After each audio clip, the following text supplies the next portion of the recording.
నిబంధనలకు పాతరేయటంలో అక్రమాలకు తెరతీయటంలో టీడీపీ నేతలు కొత్త పుంతలు తొక్కుతున్నారు. తమకు నచ్చిన వారికే టెండర్లు ఇప్పించుకోవటం ఒకెత్తు. అసలు టెండర్ల ప్రక్రియ అనేది పూర్తి కాకముందే ఆ టెండర్లకు సంబంధించిన పనులను పూర్తి చేయటాన్ని ఎక్కడన్నా చూసారా? వైఎస్ఆర్ కడప జిల్లాలో టీడీపీ నేతలు అలా చేసి అక్రమాల్లో కొత్త ట్రెండ్ను సెట్ చేశారు. బుగ్గవంకలో జంగిల్ క్లియరెన్స్ పనులకు నిధులు మంజూరు చేయించుకున్న పచ్చ నేతలు టెండర్ల కన్నా ముందే తమ అనుచరుల చేత పనులు పూర్తి చేయిస్తున్నారు. అధికారులు తమాషా చూస్తున్నారు. ఈ కొత్త ట్రెండ్ చూసి ప్రజలు ఆశ్చర్యపోతున్నారు. కడప నగరం మధ్యలోంచి బుగ్గవంక వాగు వెళుతుంది. గతంలో భారీ వర్షాలకు ఈ వాగు పొంగి ఆస్తి ప్రాణ నష్టం జరిగింది. దీంతో దివంగత ముఖ్యమంత్రి వైఎస్ఆర్ దీనికి రిటైనింగ్ వాల్ ఏర్పాటు చేయించారు.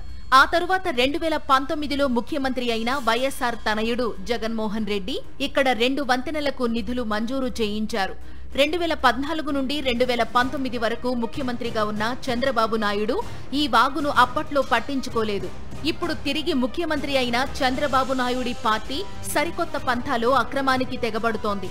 బుగ్గవంక వాగులో జంగిల్ క్లియరెన్స్ చేయాలని స్థానిక ఎమ్మెల్యే నిర్ణయించారు. ఇందుకోసం 3,60 లక్షల రూపాయల మేరకు నిధులు మంజూరు చేయించుకున్నారు. మొత్తం పనులను 12 నుండి 15 ప్యాకేజీలుగా విడగొట్టి టెండర్లు పిలవాలని డిసైడ్ అయ్యారు. ఇప్పటి వరకు 4 టెండర్లు ఖరారయ్యాయి.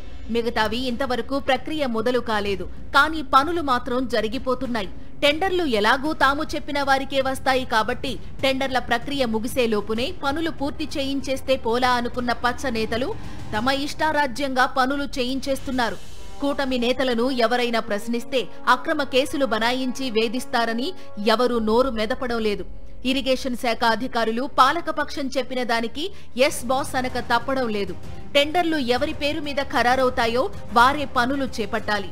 కానీ టెండర్లు పూర్తి కాకుండానే ఎమ్మెల్యే కనుసన్నల్లో పచ్చ క్యాడర్ పనులు చేసేస్తోంది. ఉదాహరణకు Kadapa RK junior college bridge నుంచి దిగువ వైపునకు 33.42 లక్షలతో పనులు చేయాల్సి ఉంది. ఈ టెండర్లు దాఖలు చేయడానికి చివరి తేదీనే మే 21. కానీ అక్కడ పనులు మాత్రం దానికి కొద్ది రోజుల ముందే పూర్తయిపోయాయి. ఇలా ఆగమేఘాల మీద బాదరబందీగా గందరగోళంగా పనులు చేయడానికి కారణం లేకపోలేదు.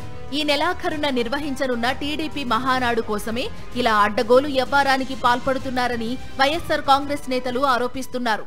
డెవలప్మెంట్ ఏం డెవలప్మెంట్ 3,60 లక్షల రూపాయలు తెచ్చి కార్పొరేషన్ మధ్యలో పోతున్న బుగ్గవంకలో కంప చెట్లను తీసేసి 3,60 లక్షల్లో ఒక 20 లక్షలు 30 లక్షలు పెడితే రోజు 10 ఇటాచీలు పనిచేసినా ఒక ఇటాచీకి 1,500, 10 ఇటాచీలు పనిచేసినా 15,000, 20 రోజులు చేసినా కూడా 15 లక్షలు లేదంటే 20 లక్షలు లేదంటే 25 లక్షలు లేదంటే 30 లక్షలు చచ్చిపోతుంది దాని బతుకు.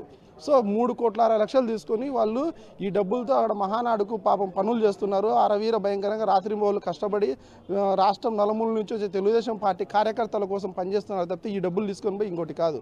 అధికారం తమ చేతుల్లో ఉంది కదా అని టీడీపీ నేతలు నిబంధనలకు పాతరేస్తున్నారని వారు ఆరోపిస్తున్నారు. ఈ వ్యవహారంపై దర్యాప్తు జరిపించాలని వారు డిమాండ్ చేస్తున్నారు.